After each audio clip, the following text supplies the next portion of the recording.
तो बच्चों again welcome आपका। आज हम लोग रे ऑप्टिक्स का जो रिफ्रैक्शन पार्ट है उसके थर्ड पार्ट की तरफ आ गए हैं। दो वीडियोस मैंने अपलोड कर रखे हैं। पहला जो वीडियो है उसमें basic of refraction, refractive index, Snell's law. दूसरा जो वीडियो है उसमें मैंने ग्लास स्लैब के केसेस लिए हैं, वेलोसिटी वगैरह का केसेस लिया है, एपरेंट डेप्थ, एपरेंट हाइट। और जो आज है, आज से हम स्टार्ट कर रहे हैं एट स्फेरिकल या कर्व सरफेस। इसके बाद एक और पार्ट आएगा जिसमें हम लेंस के बारे में बात करेंगे। तो ये रहेगा रे ऑप्टिक्स। अगर आपने इससे पहले इसके दोनों पार्ट्स नहीं देखे हैं तो पहले इस वीडियो को रोकिए और वो पार्ट देख लीजिए। मैं इसके डिस्क्रिप्शन में उनके लिंक डाल दूंगा। अदरवाइज आप प्लेलिस्ट से ढूंढ लीजिएगा, रे ऑप्टिक्स का प्लेलिस्ट होगा या रे ऑप्टिक्स सर्च कर लीजिएगा और उसमें से एक एक सीक्वेंस से फॉलो करिएगा। आई होप आपको वीडियो ठीक लगेगा। अगर ठीक लगेगा तो ज़रूर हमें कमेंट करके, लाइक करके बताइएगा। स्टार्ट करते हैं। स्फेरिकल सरफेस थोड़ा टाइम बचाने के लिए मैंने ड्रॉ कर लिया है। एक तो कॉनकेव सरफेस, कॉन्वेक्स हो सकता है, एक कॉनकेव हो सकता है। एक का मीडियम कुछ होगा, दूसरे का मीडियम कुछ होगा। अगर स्फेरिकल सरफेस है तो उसका सेंटर भी होगा क्योंकि एक स्फेयर से बना होगा, ऐसा हम एज्यूम करते हैं। यहां भी एक मीडियम ये होगा, एक मीडियम ये होगा। अब दोनों में से बिल्कुल भी जरूरी नहीं है कि कौन सा मीडियम डेंस हो, कौन सा मीडियम रेयर हो। तो any medium can be denser, any other medium में कैन बी रेयरर और वाइस वर्सा।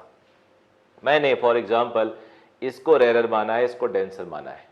थोड़ा इजी डायग्राम दिख जाए आपको, रियल इमेज बने इसलिए मैंने किया, अदरवाइज कुछ भी ले सकते हो। ऑब्जेक्ट लिया, इस कॉनकेव कॉन्वेक्स सरफेस पे गया, नॉर्मल ड्रॉ किया। नॉर्मल आप सबको पता है स्फेयर पे सेंटर से पास करता है। आई डेंसर में गया, इट बेंड्स टुवर्ड्स नॉर्मल, थोड़ा ज़्यादा बेंड करा लिया है just to get you clear image. I मिल गया। यहाँ देखो, यहाँ जनरली पहले हमने पहला रेयर लिया फिर डेंसर लिया, यहाँ डेंसर लेके रेयर लिया, again just to get the real image.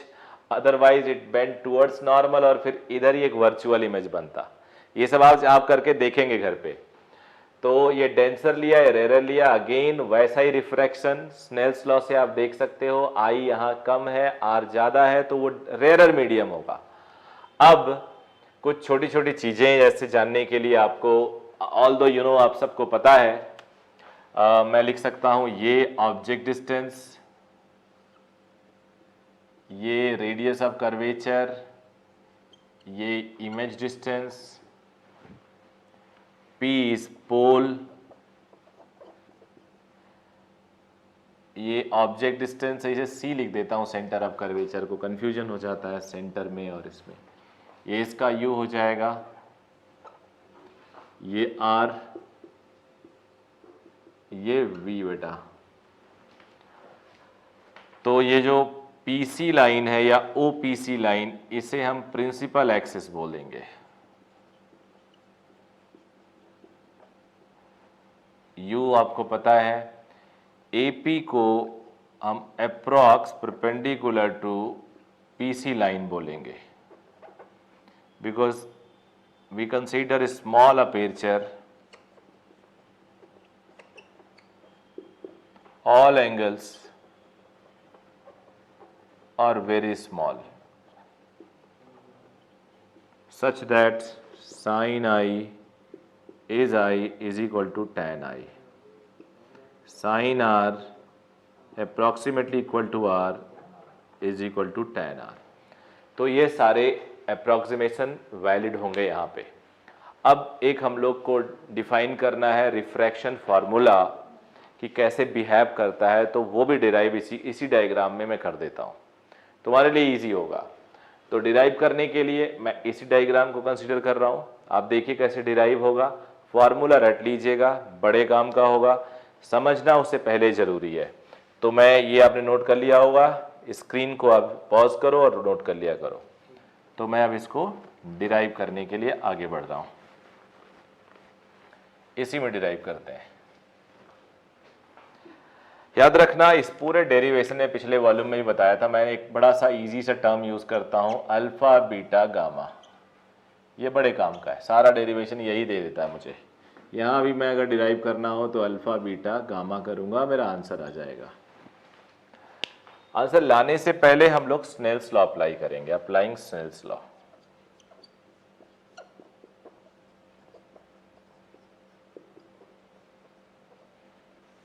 μ1 sine, इधर है μ1, I is equal to μ2 sine R. बेटा साइन आई आपको पता है छोटा है तो आई हो जाएगा, ये आर हो जाएगा, इक्वेशन 1।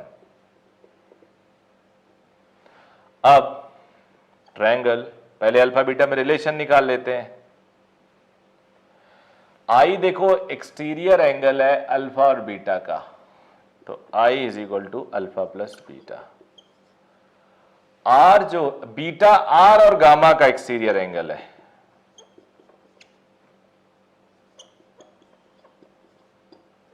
ये आ गया, आई आ गया आर आ गया, पुट कर लेंगे।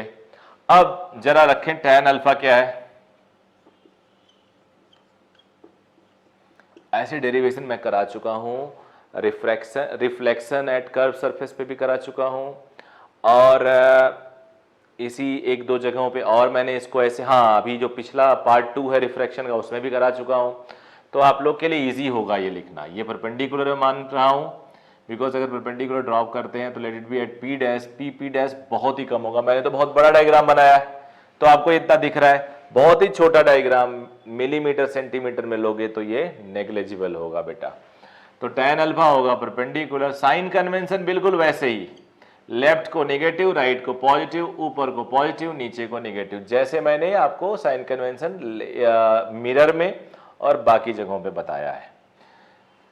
u है minus tan beta approximately beta, tan beta होगा perpendicular upon r, positive tan gamma approximately equal to gamma perpendicular upon plus b।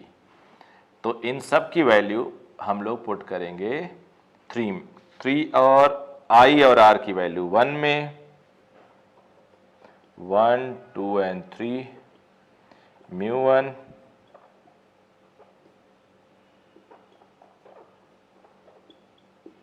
Put करते हैं बेटा,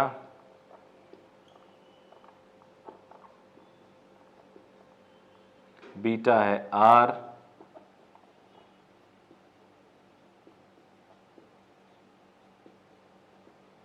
और ये v, AP कैंसिल कर दो, μ2 भी इधर ले आओ, म्यू और r को उधर ले जाओ,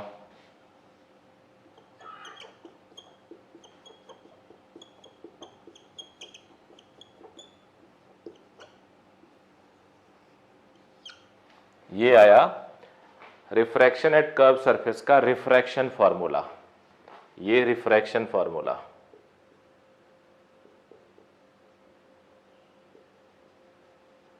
अब इसमें भी यही काम कर सकते हो, यहां भी तुम अल्फा को लिख सकते हो tan अल्फा, it is equal to AP upon minus U, beta is tan beta, AP upon minus R, gamma is tan gamma, AP upon V। Equation लिख सकते हो, beta is interior angle of alpha plus I, तो I is beta minus alpha,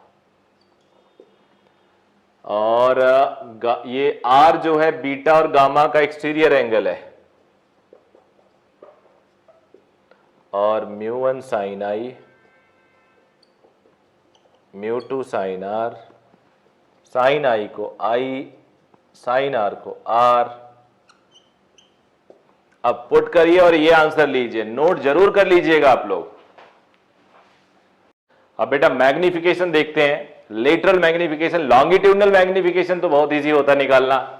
मान लो कोई object इतना बड़ा रखा हुआ हो तो उसकी इमेज बना लो, जैसे मैं बता चुका हूं ऑलरेडी, मिरर के केस में बता दिया था। मान लो छोटा इस तरह से हो, कोई ऑब्जेक्ट है मान लो इतना बड़ा, तो इसे मान लो तुम u1, इसे मान लो तुम u2, इसका इमेज मान लो यहाँ आया v1, इसका इमेज मान लो यहाँ दूसरे का आया यहाँ v2। तो ये image length upon object length करके आप आंसर निकाल लो।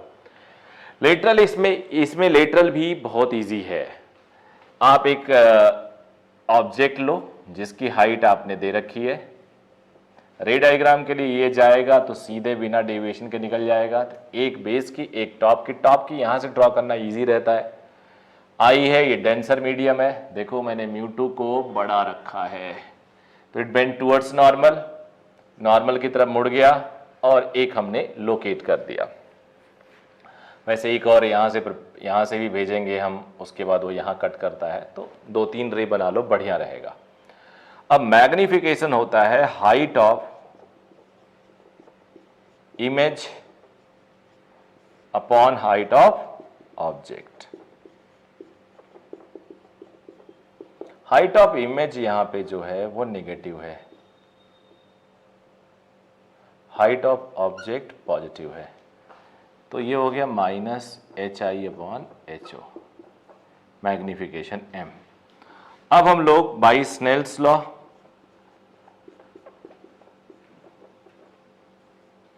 μ1 sin I μ2 sin R, sin I को I लिख सकते हो बेटे, इसको R लिख सकते हो, ठीक है बच्चे। अब इसको हमने P मान लो रखा हो, पोल I is approximately equal to tan I and it is perpendicular upon base. R is tan R, it is perpendicular upon base. ये object minus U, image upon plus V, तो I और R आ गया from 2, μ1 I is R is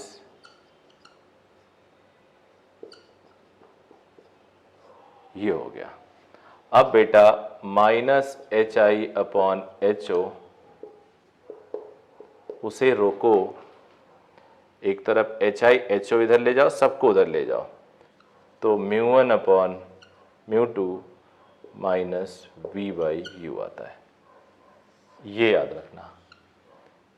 याद रखना, मैं पता कैसे याद करता हूं, मैं याद करता हूं, मुझे मिरर वाला याद है, मिरर वाला याद करो, -V/U होता है मिरर का मैग्निफिकेशन, और बस उसमें मल्टीप्लाई कर देते हैं पहले मीडियम का रिफ्रैक्टिव इंडेक्स अपॉन दूसरे मीडियम का रिफ्रैक्टिव इंडेक्स, तो ये हो जाता है मैग्निफिकेशन एट स्फेरिकल सरफेस। तो बेटा कुछ क्वेश्चन सॉल्व करते हैं, 2 क्वेश्चन लिख लिए मैंने, इसके बाद भी एक आध सॉल्व और कर लेंगे। स्फेयर ऑफ ग्लास का रिफ्रैक्टिव इंडेक्स दिया है, इज ऑफ 20 सेंटीमीटर डायामीटर, यानी रेडियस आपको गिवन है। A parallel beam enters it from one side, where will it get focused on the other side? तो मतलब हुआ पैरेलल रे आ रही है, कहां से आ रही है? इनफाइनाइट से, कहां उसकी इमेज बनेगी? तो बेटा अगर ये लेंस होता तो फोकस पे बनता, मिरर होता तो फोकस पे बनता, स्फेरिकल मिरर, लेकिन ये सरफेस है, स्फेयर है, तो आपको सॉल्व करना पड़ेगा। अब इसकी थिकनेस, इसका डायामीटर है, नहीं तो आप डायरेक्ट बता सकते थे। जितना बड़ा डायग्राम बनाओगे उतना बेटर होगा, ये मान लो। सेंटर ऑफ कर्वेचर, पोल, 2 रे ले लेते हैं हम लोग, एक ही ले लो, कोई फर्क नहीं पड़ता, ऐसे। बाद में हम एक और ड्रॉ कर लेंगे, चलो ड्रॉ कर ही लेता हूं, ऐसे। अब यहां पे रिफ्रैक्शन होगा, तो it will bend towards normal, तो डिप करेगा, अब डिप यहां करेगा, यहां करेगा, यहां करेगा, कहां करेगा आई डोंट नो, तो पता कर लेते हैं। ये हमारा फर्स्ट रिफ्रैक्शन सरफेस है, रिफ्रैक्शन एट 1, ये ग्लास है जिसे मैं μ2 बोल रहा हूं, ये एयर है जिसे 1 बोल रहा हूं, तो μ2 upon V minus μ1 upon U is equal to μ2 minus μ1 upon R। बेटा फॉर्मूला जब डिराइव करते हैं तो minus sine plus sine put करके करते हैं, जब उससे हम न्यूमेरिकल सॉल्व करते हैं तो भी वैल्यू माइनस और प्लस पुट करते हैं, लेकिन जब फॉर्मूले से फॉर्मूला डिराइव करते हैं तो नहीं करते प्लस और माइनस। याद रखना, ये जब हम न्यूमेरिकल सॉल्व करते हैं तो एक बार और हमें साइन कन्वेंशन पुट करना पड़ता है। तो μ2 हो गया 3/V, 2, नीचे आ गया v, μ1 था 1, u इनफाइनाइट था, μ2 है 3/2, μ1 है 1, r पॉजिटिव है इस सरफेस के लिए, तो इस सरफेस के लिए, वन सरफेस के लिए पॉजिटिव है 10 सेंटीमीटर, क्योंकि डायामीटर था 20, तो +10। अब ये हो गया बेटा हाफ 1/20। तो अब अगर टोटल सॉल्व किया जाए 3/2v इज 1/20, तो ये 10v इज 30 सेंटीमीटर। बट ये इंटरमीडिएट इमेज होगा, this would be intermediate image, क्योंकि यहां भी रिफ्रैक्शन होगा। 20 सेंटीमीटर ये है और 30 पे बन रहा है, यानी यहां बन रहा है इमेज, यहां बन रहा है इमेज। बट प्रॉब्लम है, यहां इंटरमीडिएट इमेज तो बन रहा है 30 सेंटीमीटर, यानी सेंटर यहां से 10, यहां से 10, ये 10, यहां से 10 सेंटीमीटर दूर बन रहा है, ये बन रहा है। बट तुम्हें वो इमेज नहीं चाहिए, ये तो इंटरमीडिएट। ऐसे क्वेश्चन सॉल्व करोगे मजा आ जाएगा, पहला ही क्वेश्चन है और बढ़िया क्वेश्चन है। अब रिफ्रैक्शन एट 2 सरफेस लेना होगा, यहां का स्पेस यूज करूंगा, एट 2। अब हमारे लिए ये जो इमेज बना है वो ऑब्जेक्ट हो जाएगा और एक फाइनल इमेज हमें मिलेगा। और इमेज बना किस में है? डोंट से एयर में बना है, नो, म्यू में बना है, बिकॉज तुमने तो इमेज बनाया 1 से म्यू में। याद रखिएगा, यहीं पे बच्चों को कंफ्यूजन होता है। कहते हैं ना, फंडामेंटल अगर क्लियर हो तो कितना भी डिफिकल्ट क्वेश्चन आप सॉल्व कर सकते हो। आप 1 से म्यू में आ रहे हो, इमेज आपने म्यू में बनाया, इमेज आपने म्यू में बनाया, देखो इमेज आपने μ2 जो म्यू है उसमें बनाया, तो आपकी इमेज इस सरफेस के राइट है तो पॉजिटिव होगी, बट वो हमेशा, I am sorry, object positive होगी, लेकिन वो है म्यू में। अल्टीमेट इमेज बनेगा 1 में, तो μ2 is 1, μ1 is mu which is 3/2, u is +10, v ultimate निकालना है। तो फॉर्मूला होता है μ2/v minus μ1/u is equal to μ2 minus μ1/r। r बेटा नेगेटिव होगा, बिकॉज ये कॉनकेव सरफेस होगा, ये रिफ्रैक्शन देख रहे हैं इसके ऊपर। तो μ2 दैट इज 1/v निकालना है, μ1 3/2, u है +10, μ2 है 1, μ1 है 3/2, r इज -10। तो -12/-20 ये हो गया बेटा, आई एम सॉरी, -10 और ऊपर -1/2, तो +1/20। तो 1/v ये हो जाएगा -3/20 इज इक्वल टू 1/20, तो 1/v is equal to 4/20, v is equal to 5 centimetre positive. इसका मतलब हुआ इमेज यहां आके बनेगी, अल्टीमेट इमेज। 10 सेंटीमीटर यहां से दिखा देता हूं, और ये अल्टीमेट इमेज 5 सेंटीमीटर पे बनेगा। एक बार फिर से सब लोग देखोगे, फर्स्ट μ1 से μ2 का रिफ्रैक्शन, डोंट से μ1 हियर। चलो मैं ऐसा कर देता हूं, कॉपी करते टाइम ऐसा करना, ये अब यहां μ1 है 3/2, μ2 है 1, ये 2 सरफेस के लिए, ये 1 सरफेस के लिए। एयर से आप जा रहे हो डेंस मीडियम में, एयर से आप जा रहे हो बेटा डेंस मीडियम में। अब देखो I ये था, R कम हुआ, बेंड किया नॉर्मल की तरफ। अब डेंस से जा रहे हो रेयर में, तो I ये था, R देखो बढ़ गया, तो ये स्नेल्स लॉ से हो गया। रिफ्रैक्शन एट 1 से 2 में जा रहे हो, 2 है डेंसर, 2 है 3/2, v हमें चाहिए था v1 यहां से यहां था, ये v1 है, ये जो हमारा 30 आया, 20 हमने माइनस कर दिया, 30 से 10 दिखा दिया। μ1 था 1, u इंफिनिटी, v1 30 आया। अब जो v1 हमने बनाया वो बेसिकली बनाया 3/2 ग्लास में।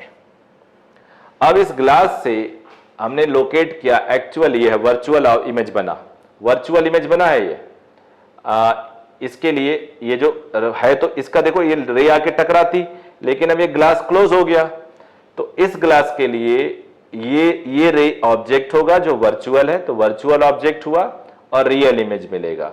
ऑब्जेक्ट लेंथ है 10 सेंटीमीटर, प्लस में राइट की तरफ है, μ1 यानी ग्लास 3/2 से एयर यानी 1 पे जा रहा है, तो देखो 1 से यहां पे इमेज साइड का 1 हो गया, ऑब्जेक्ट साइड का 3/2 हो गया। होता है ना formula, image side upon v minus object side upon u, image side upon v 1 upon v, object side 3/2 upon u की value which is positive 10 is equal to image side का mu minus object side का mu upon R, R negative है left hand side में, तो v की value 5 आ गई।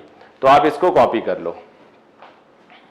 अब इतना स्पेस मैंने क्लीन कर लिया। A beam of light strikes a glass sphere of diameter 15 centimetre, यहां 7.5 हो गया radius, converging towards a point 30 centimetre behind the pole of the sphere, spherical surface, find the position of the image. तो ये इसी का बिल्कुल मिलता जुलता क्वेश्चन है, तो हम लोग देखते हैं।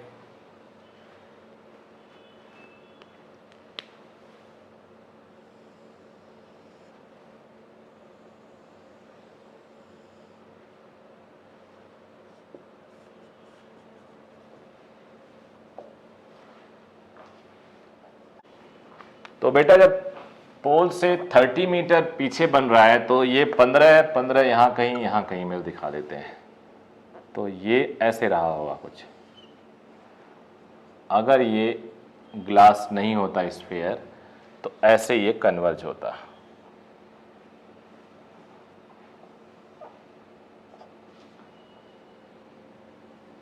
अब हमें पता लगाना इसकी इमेज कहाँ बनेगी।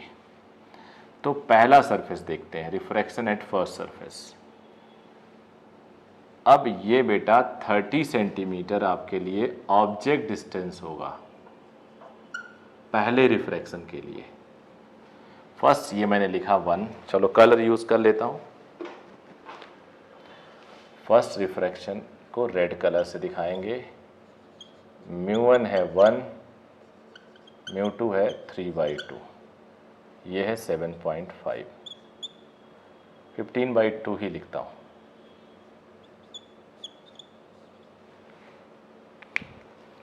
तो फर्स्ट रिफ्रैक्शन,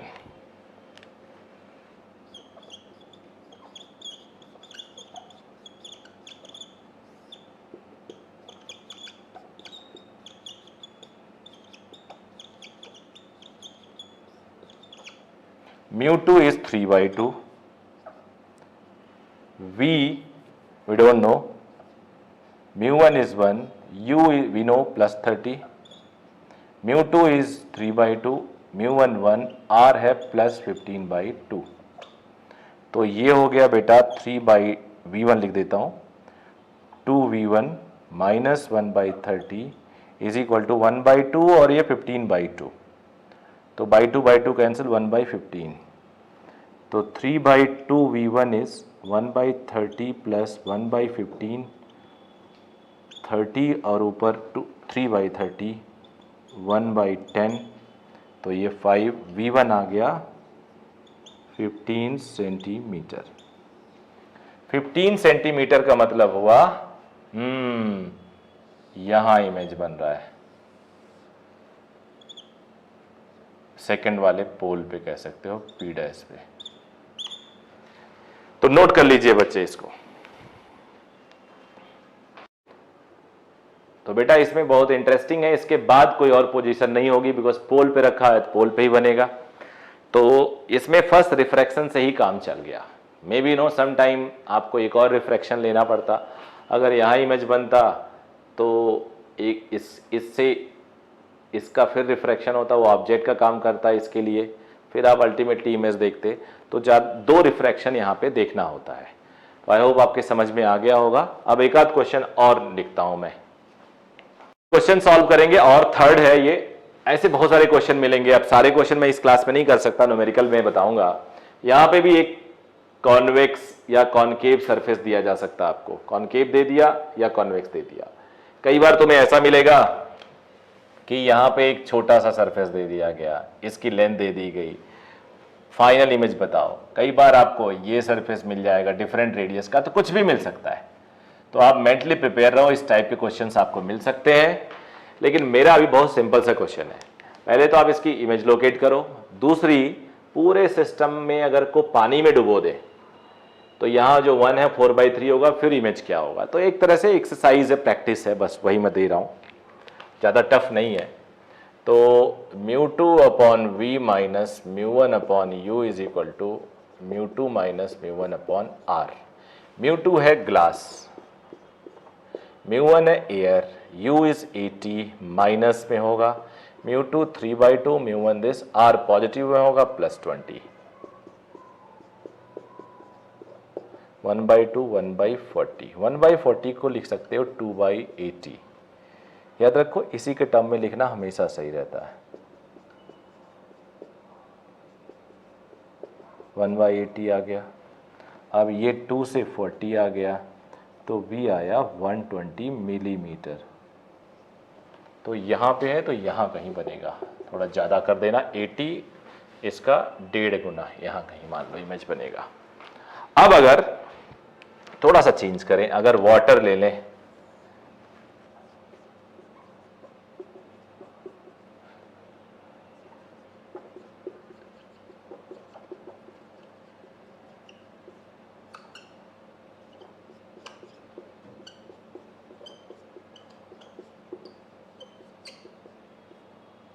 (4/3) R20 +20,